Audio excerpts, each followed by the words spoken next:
Major support for Out to Lunch is provided by the law firm of Jones Walker, established in 1937 with over 375 attorneys in offices throughout the U.S., providing a comprehensive range of services to a local, national, and international client base.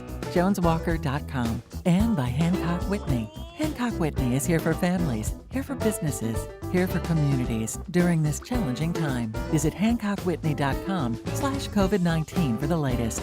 And by Short & Associates, legal recruiters in Louisiana and Texas. Welcome to this special edition of Out to Lunch, Louisiana. I'm Peter Raschuti in New Orleans. I'm Stephanie Regal in Baton Rouge. I'm Christian Mader in Lafayette.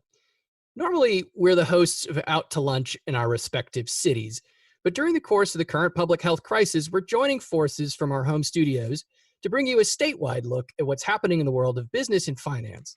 At some point soon, we hope to go back hosting Out to Lunch around the lunch table. But for right now, Commander's Palace in New Orleans is closed, but you can have a wide range of ready-to-cook items shipped from Commander's Kitchen to yours, anywhere, nationwide. Information is at goldbelly.com. In Lafayette, our regular Out to Lunch restaurant, the French Press, is doing curbside takeout. You can get their regular menu items or a family dinner delivered through Waiter or Grubhub and directly from the restaurant, 337-233-9449. In Baton Rouge, our Out to Lunch restaurant Mansers on the Boulevard is open for pickup and delivery. You can order almost everything off their regular menu by calling 225-923-3366. For the past 2 months on Out to Lunch, Louisiana, we focused exclusively on the impact of COVID-19 on the local and state economy. We've looked at education, tourism, the Federal Reserve, the oil and gas industry, the stock market, and much, much more. We'll go back to these issues and continue following the economic impact of the pandemic as it continues to evolve. But on today's Out to Lunch, we're taking a break from all that.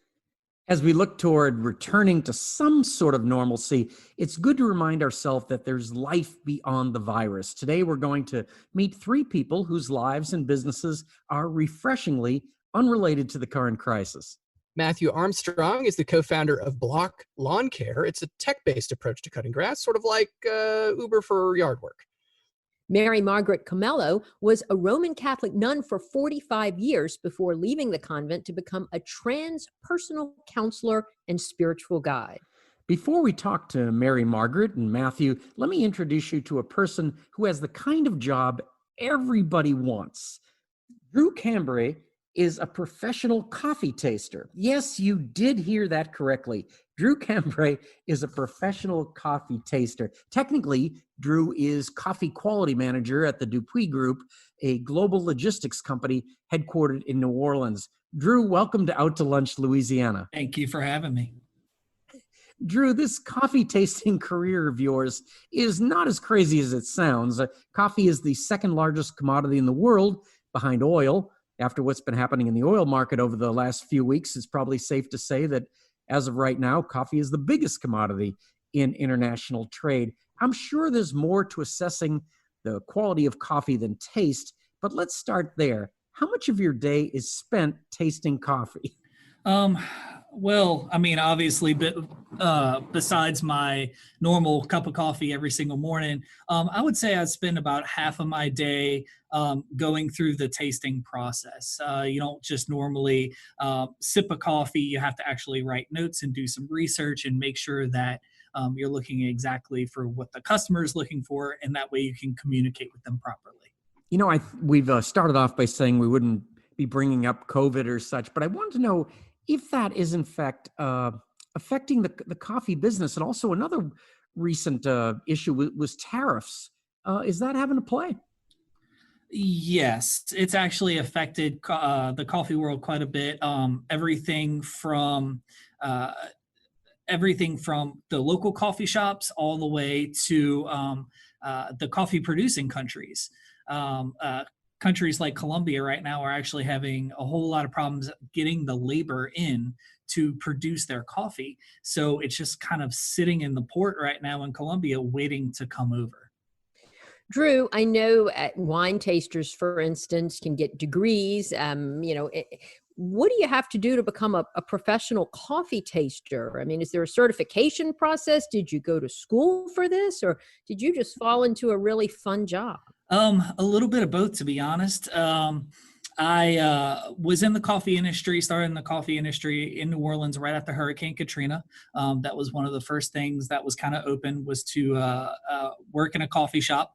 And I've kind of grown up my whole life drinking coffee, all the way from drinking coffee milk that my grandmother made me. But after being a barista for well over 11 to 12 years, I kind of fell into the coffee tasting world, worked with some green coffee importers. And when I started working with a green coffee importer, you had to actually go and take a week-long, extremely intensive process called a Q grader. Stands for quality. They have different Q graders for the Arabica, the specialty world, and then for the commercial world as well. So basically that week-long process was tasting coffee over and over and over, and you have to do everything blind. So you have to be able to tell a roast profile blind. You have to be able to tell which country of origin blind. You have to be able to tell if something is acidic, how acidic is it, how sweet it is, over and over and over. At the end of that week, my palate was completely and totally burnt. It was raw as could be. I couldn't taste a single thing. It was atrocious, but it was absolutely awesome. So something I'm sort of curious about, right, is that you start talking about, cupping, right? Like the process of tasting and understanding the fineries of a particular bean and how earthy it is. And like, it does start to resemble wine tasting in the level of subtlety that they look for. But then I start thinking about, like, this is Louisiana, which is famous for cafe au lait, right? Like you're going to take this fine, fragile artisan bean, and then you're going to dump 80% of the cup's worth of milk in it. So, I mean, have Louisianans' tastes changed that much to the extent that, like, we actually can appreciate the finer things in coffee? Generally, you're not seeing a whole big change in Louisianians' coffee's perception and their likes and dislikes. You still have the powerhouses. You still have like Community Coffee, River Oak Coffee. You still have people that are going to drink chicory every single day. But you are seeing a very, very strong younger millennial Gen Z, or whatever you're calling them these days, which are going towards the third wave coffee shops. When I started off as a barista about 10 years ago, it was basically your coffee shop chains. And if you try to do anything outside of that box, you really didn't work out. We were doing some really insane, fun, awesome third wave stuff about 8-9 years ago, and we just weren't quite ready for it. But nowadays you can go anywhere in New Orleans and Lafayette and Baton Rouge and see some absolutely phenomenal coffee shops. Drew, you're so calm. I assume you're actually on the decaf side of the equation. you mentioned the first, second, and third wave of coffee. I mean, the coffee I started out with, this isn't quite as true in Louisiana, but it was pretty lousy. How did this all come together? It was, and the first and second and third wave of coffee is just kind of a terminology that we throw on it. First wave of coffee was your standard coffee shop. One that I kind of grew up going to was called the Coffee Bean over in Fat City. And basically it was just coffee with surly baristas and maybe a stale croissant. And a lot of the poetry houses and stuff, it was basically just pot coffee, and you just went in and you had coffee. The second wave was brought to you by Starbucks, and that brought gourmet coffee to a wider mass of people. That said, you can have your coffee, vanilla, half soy, half calf, 14.5 Splendas. You can have it however you want. And being in the coffee world, I really do appreciate what Starbucks brought to it. They basically made me have a job and able to, feed my family. And then the third wave is when the baristas who were doing that for over and over and over and pulling the same shot and just getting a little bit above mediocre coffee were like, wait a second, let's think about this. Let's figure out what can make it better. Let's go and take a look at the past and look in Italy and look in France and how do they do it? And then he started pulling in the science to really everything to make coffee taste better. And now you're actually seeing kind of a fourth wave of coffee, which is getting more of a direct trade, meeting the farmers, going over to Africa, going to Central and South America, meeting those people, hand picking beans yourself and teaching them how to make their coffee better before it even gets to you. Drew, tell us real quickly, I mean, how exactly your business works. Who hires you to taste their coffee? And I mean, do you work for the coffee people or do you work for the hospitality industry? Or So my current company is Dupuy. We are a storage and forwarding company. So we basically pick up the coffee from the ships on the Port of New Orleans. We store it in a climate control warehouse, and then we hold it until the coffee roasters are ready to take their coffee. So the main goal of my job is to receiving the coffee once it get the coffee once it comes in port, taste it, make sure that nothing happened on the way in between the trip from country of origin all the way to the port. All kind of crazy things can happen. The coffee can get infested with bugs. It can get mold damage, mildew damage. It can get salty, all kind of craziness going on. So I basically just make sure that when that coffee arrives, it's exactly as the customer wants. And that's kind of the main component of my job. Drew Cambre is a coffee expert. He's the coffee quality manager at Dupuy Group. Drew, thanks so much for joining us on Out to Lunch, Louisiana. Thank you for having me. It's been a pleasure, and it's really good to talk about my job and this awesome coffee culture in New Orleans, which is so vast and so vibrant. And it's really good to talk about it instead of coronavirus and COVID-19. It's great, and I just absolutely love teaching people about coffee. you're listening to a special edition of Out to Lunch Louisiana with Peter Raschuti in New Orleans, Christian Mader in Lafayette, and I'm Stephanie Regal in Baton Rouge. Whenever somebody has a brilliant new idea for a business that's going to make everybody rich, they pitch it as a version of another brilliant idea that is supposed to make everybody rich, like Uber, say. But the fact is that even before this economic downturn, Uber was losing billions of dollars a year. But that doesn't stop entrepreneurs from coming up with concepts based on Uber's gig economy model. There's Hamper, an app that's the Uber of laundry. Bambino is the Uber of babysitting. And now from right here in Baton Rouge, there's Block Lawn Care, the Uber of grass cutting. The co-founder of Block Lawn Care is Matthew Armstrong. Matthew, welcome to Out to Lunch. Thank y'all so much for having me. Matthew, I might be getting a bit ahead of your business plan calling Block Lawn Care the Uber of grass cutting. Right now, it seems to be more of a business management platform for existing lawn care companies, but it looks like you're developing the consumer side of the app. Are you pitching this as the Uber of lawn care, or is it something else? Yeah, thanks for asking. We very much started off as the Uber of lawn care. We launched the company at the beginning of 2019 and quickly got thousands of registered users from all over the country. But we had a controlled beta program here in Baton Rouge. That's where we launched it. And yeah, we started off as the Uber of lawn care and had some good success. But actually, as we continued to learn from our customers and from the mowers that we were actually hiring as our W-2 employees to provide the service, we started realizing that there was a better way to deliver this value proposition of bringing technology to an antiquated industry. And so over the past few months, we've actually been developing this new product that we are pivoting towards, which is really a SaaS product, a software as a service product that is going to be used by owner operators in the lawn care space. It's going to help them grow their top line and also cut back on spending time on their back office. So we're really excited about it.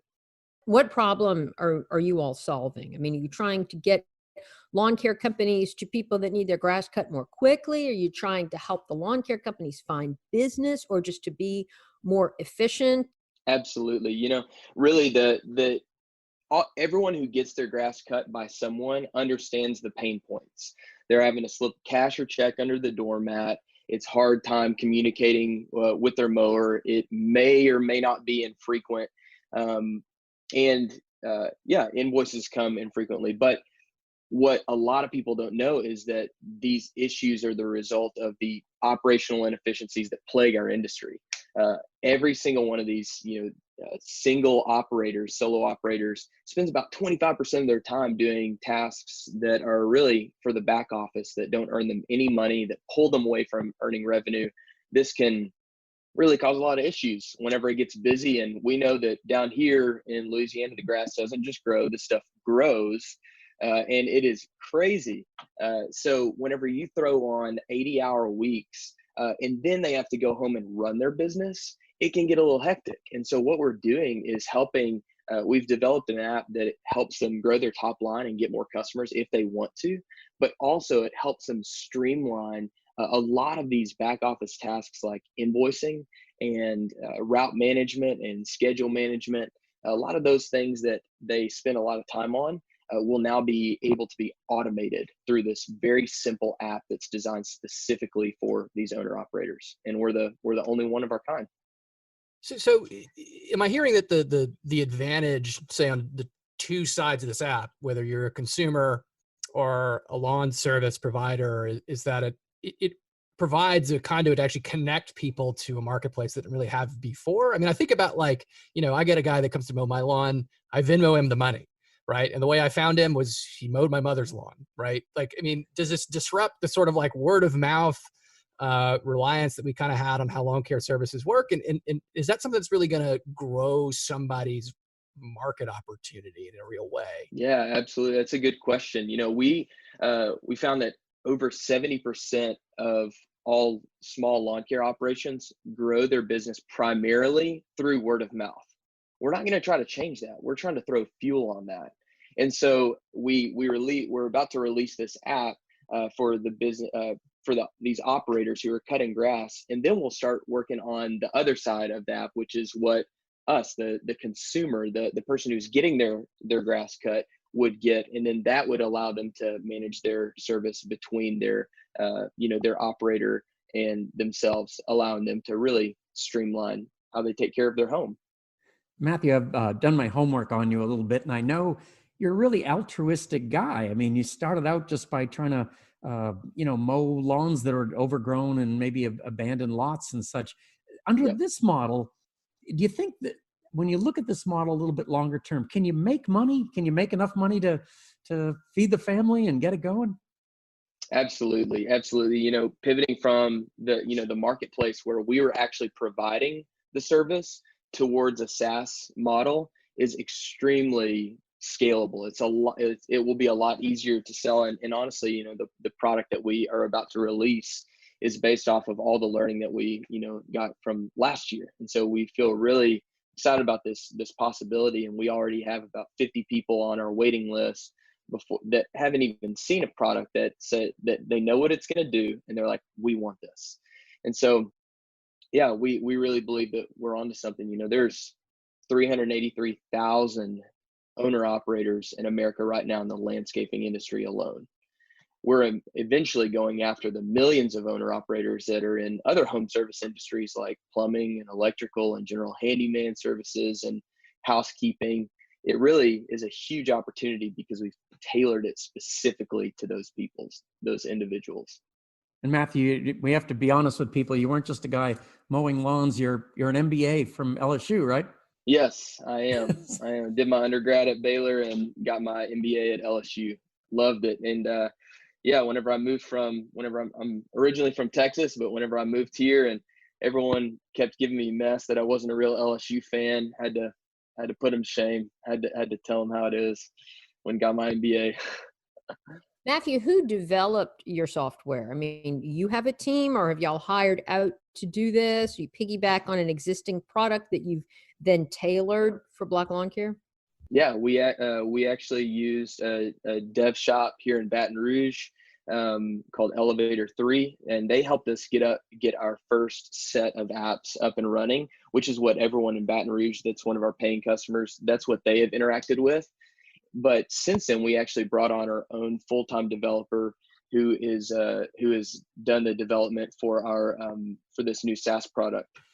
So Matthew, one thing I'm just curious about generally, right, is here in Lafayette, grass cutting is a major pain point for the government, right? And I would imagine that's not unique in Lafayette. I mean, have you thought about what this would look like in terms of trying to connect contractors with institutional sized clients, like a local government or, a property owner who's got, oodles of lawns instead of just the one?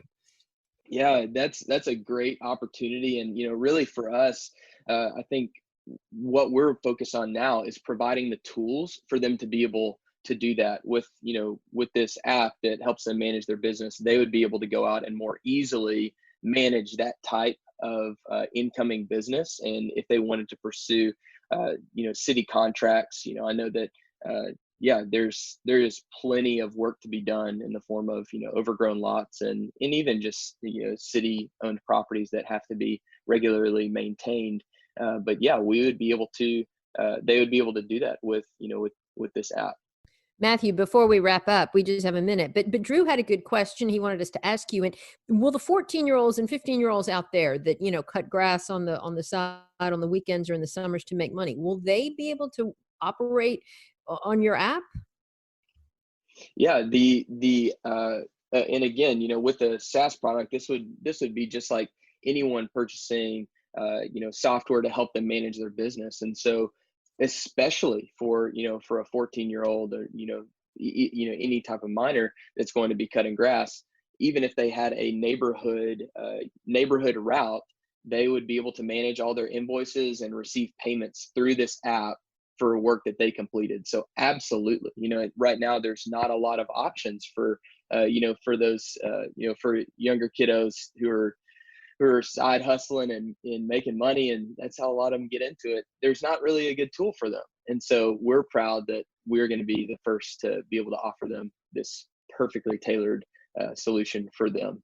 Great story. Matthew Armstrong is the co-founder of Block Lawn Care. Matthew, thanks so much for joining us today on Out to Lunch, Louisiana. Really appreciate it. Thank y'all. You're listening to a special edition of Out to Lunch, Louisiana with Stephanie Riegel in Baton Rouge, Peter Raschuti in New Orleans, and I'm Christian Mader in Lafayette. Whatever you do, however successful you are, it's human nature to want to do better, to have a better job, a better house, a better car. But at the same time, even the materialists among us would probably say we'd like to be better people. To better ourselves in a non-material sense, we might go down one of two often diverging paths, therapy on the one hand, perhaps, or spirituality on the other. Mary Margaret Kamalo doesn't believe you have to make that choice. She is a transpersonal psychotherapist who practices an approach to mental and spiritual health called psychosynthesis. Mary Margaret, welcome to Out to Lunch. Thank you so much. It's my delight to be here. Mary Margaret, we might think of mental health as having, let's say, short-term goals, right? Or at least prescriptive ones, like getting over depression. And spiritual growth as being maybe a lifetime journey. How do you balance those things together in your work? Well, I think the important thing to remember is we really must have a very healthy ego that is going to take us through life. And as we develop a healthy ego, automatically, we begin to reap the benefits of our soul. And when we can start living from a soul level with a healthy ego, then life really becomes much easier and much happier. What does a healthy ego look like? I'm not sure that that's going to be obvious to everyone.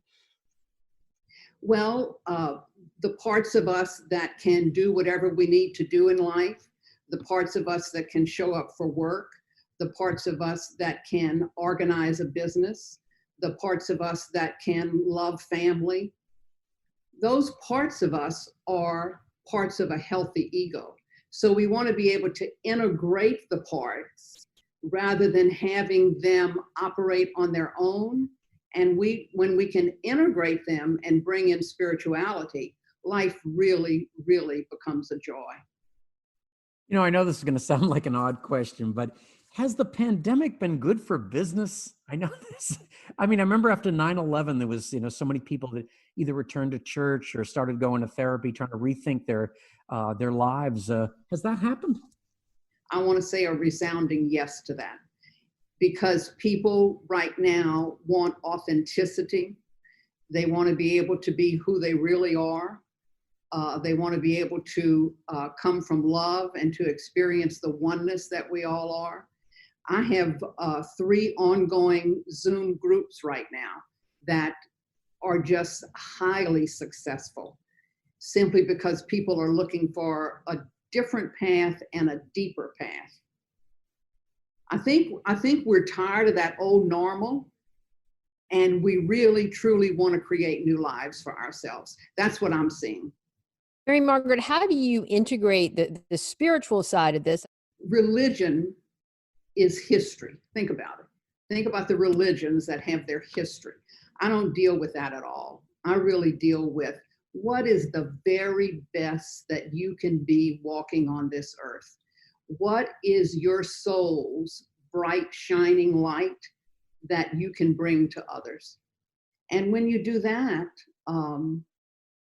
we really can't ask for anything else. You know, what is the particular love that we have to bring to the world, and what is the particular light that we have to bring to the world? That's really what I focus on.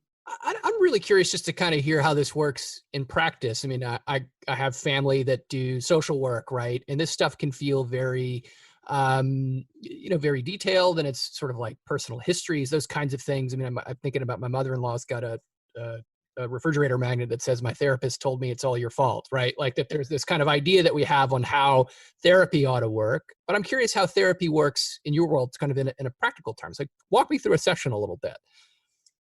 So when someone comes in with a particular issue, that issue that they come in with is generally not the issue. There's something underlying that. And what's underlying that is the patterns that we have brought from childhood. We learn to live out of these patterns to survive. They're not good or bad or right or wrong. They're simply our survival mechanism. So how can we look at the original pattern that was built long ago to help us to survive? And how can we heal that part of us so that we no longer have to repeat that particular pattern? And when we do that, automatically the soul's energies begin to come in. So this feels, in terms of its theory, very much rooted in psychoanalysis rather than, say, cognitive behavioral therapy or something like that. No, what I do is depth psychotherapy, depth psychotherapy. And I like to call it hype spirituality. Hype spirituality? Well, like a mystical spirituality, or it's the spirituality of the soul. How can our soul truly be what we live out of? The way I like to say it is, when we come into this world as a newborn, we're coming in whole. And then what happens is, because it has to happen, we fragment in order to protect ourselves. We have parts of us that maybe want to please other people. We have parts of us that push us in life to do better. We have parts of us that are deeply loyal. So these parts of us, how can we simply investigate them, look at their magnificent qualities, look at maybe some qualities that don't work, and then how can we move back into integration? It's all about integration of ourselves psychologically and spiritually. It's a simple process. I'm not saying it's easy. It's simple and it's magnificent. I've been at this now for about 45 years and really have just seen miracles happen. Really miracles happen. I mean, how do you monetize this? I mean, do you charge like a traditional therapist would, or a psychologist, say? And does insurance cover it, as it would, say, mental health counseling? No, I do have a fee, and insurance does not cover it. And I will absolutely do a sliding scale for those that need it. Mary Margaret, this is Peter. I have a question that I think maybe some listeners are thinking too. You were a nun for 45 years. Does one retire from being a nun? Well, I wouldn't call it retiring. About 20 years ago, I decided to leave the order. I belong to the Mary Knights of Holy Cross. which are based in New Orleans here. Originally, we're based in France. A magnificent group of women who are highly educated, magnificently cultured. I'm still good friends with so many of them. It just was time for me to leave. People say, why did you leave? And I just say, because it was time. So, lastly, I'm curious, I think about, I've been through therapy myself, right? And there's a moment where you feel like I've resolved X, Y, or Z. I mean, but this doesn't feel like something that a person ever reaches an endpoint. I mean, is there a point at which somebody leaves your door and says, you know what, I'm ready to sever this relationship? Or is this, part and parcel of, life's journey? No, that absolutely happens. And at the same time, what we may become is limitless because our soul's energies are limitless. So I simply encourage them to remember that they can move on really, truly by themselves. They can truly walk that path of healthy psychology and beautiful spirituality and become their limitless potential. I mean, think about that.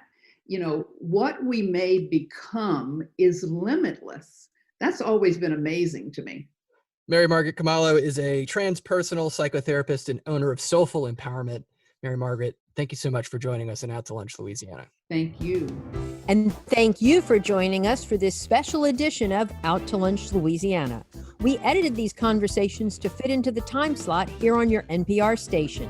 You can hear longer versions of these conversations wherever you normally get your Out to Lunch podcast. If you're not an Out to Lunch podcast subscriber, search for Out to Lunch Baton Rouge, or Out to Lunch Acadiana on your podcast app. The producer of our show is Grant Morris. Our technical director is Eric Merle. Photos from this show on our website and social media are taken by Jill LaFleur. I'm Stephanie Regal in Baton Rouge. I'm Christian Mader in Lafayette.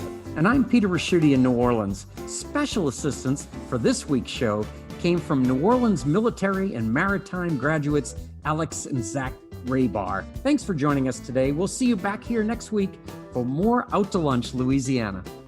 Major support for Out to Lunch is provided by the law firm of Jones Walker, established in 1937 with over 375 attorneys in offices throughout the U.S., providing a comprehensive range of services to a local, national, and international client base.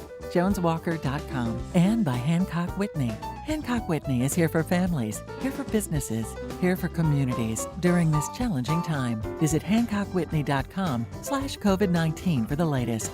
And by Short & Associates, legal recruiters in Louisiana and Texas. Mitchell Foreman wrote and performs all the music on Out to Lunch. You can hear Mitchell's music anywhere great jazz is sold or streamed, and at mitchellforeman.com.